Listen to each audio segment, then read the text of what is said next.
host, Scary Pops, and everybody loves a good scare. Let's get into it.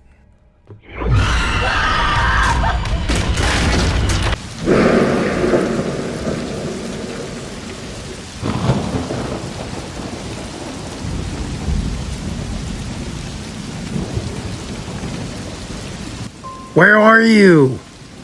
I screamed. Panicking, I ran through the abandoned farm. I couldn't find him. Not in the old house, not in the barn. I run into the empty field with my heart racing. As I scan the area, I run into a mound of dirt and trip, sprawling to the ground and getting up. Then all of a sudden it hit me, the abandoned farm. I tripped over fresh earth.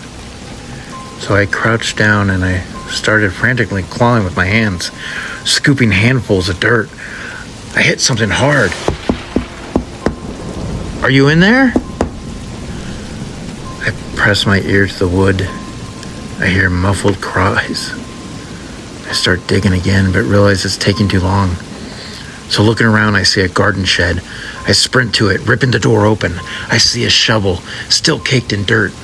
Probably the same one that bastard buried her with. I grab it, running back. I started digging with purpose. Soon the wooden box is exposed. I toss the shovel and rip open the crate.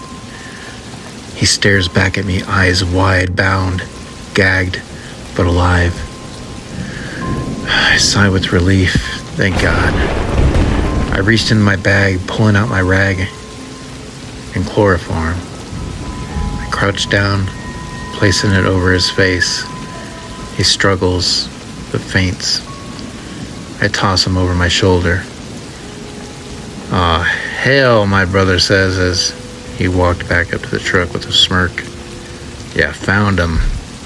"Yep, you almost had me though." "All right, you almost had me." "All right, my turn. Where did you put him?" And I gesture to the creek area. "Somewhere over there." "And drowning could be an issue." "You jerk." "All right, I'm gonna go find him. I love adult hide and seek."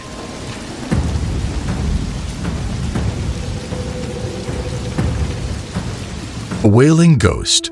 YouTuber YamaQ states that his house is haunted after the previous owner passed away in the bathtub. Since then, unusual things started occurring. Doors opening, strange banging, and wailing. In this video, Yama hears wailing coming from outside his home. He grabs a pot of boiling hot water and goes on the defensive. What you are about to see is terrifying.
I took up a job at a popular pizza restaurant last year for evening shifts after school.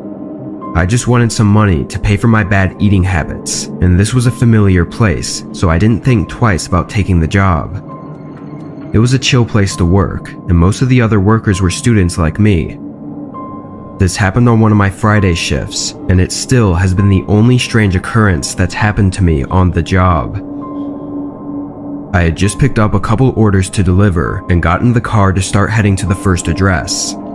On busy nights, we usually grab multiple orders and deliver them in one drive to save time, so this was nothing unusual. I typed in the first address and started the 10-minute drive. It was just past 10 p.m., so the roads were bare and I was able to relax a bit. It's worth mentioning that I didn't live in a huge city, but rather a smaller and older town, so most of the houses were beat up and old, but it was normal for the area.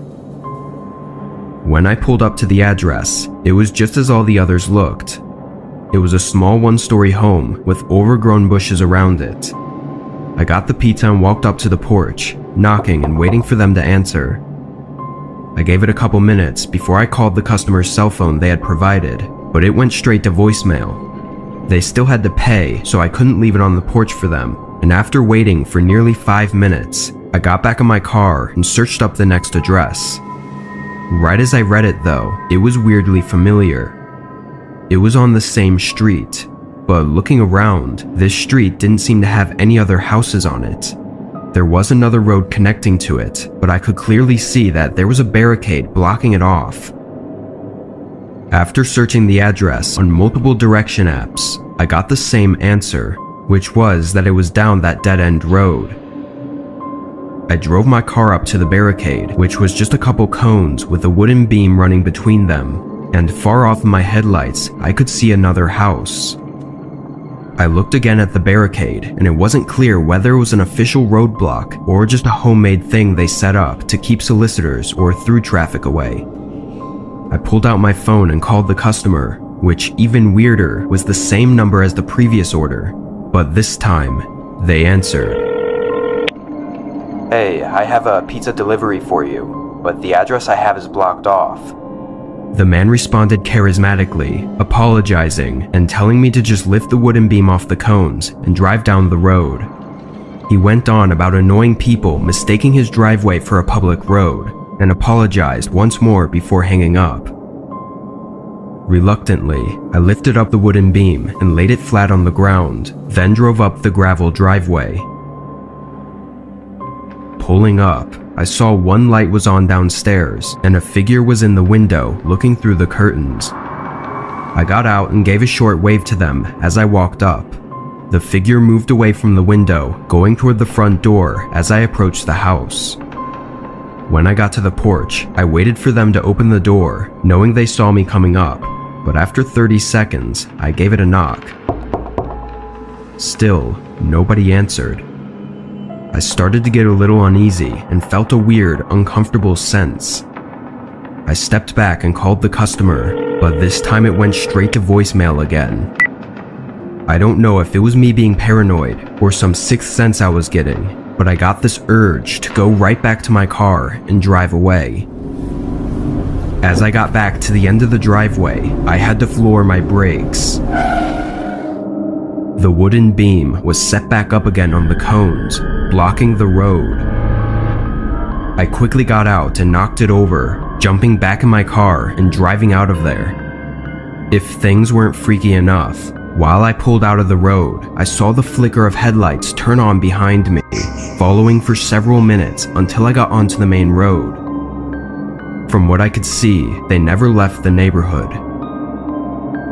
When I got back to the restaurant, I told my manager, who called the police for me, which I admittedly wouldn't have done. Still, nothing was found. It did turn out that the 2 homes the pizzas were ordered to were vacant, empty houses that weren't even for sale or anything. To this day, I don't know if it was just some sick joke with no harm intended, or if they were plotting some gruesome attack, but thankfully my instinct saved me from having to find that out.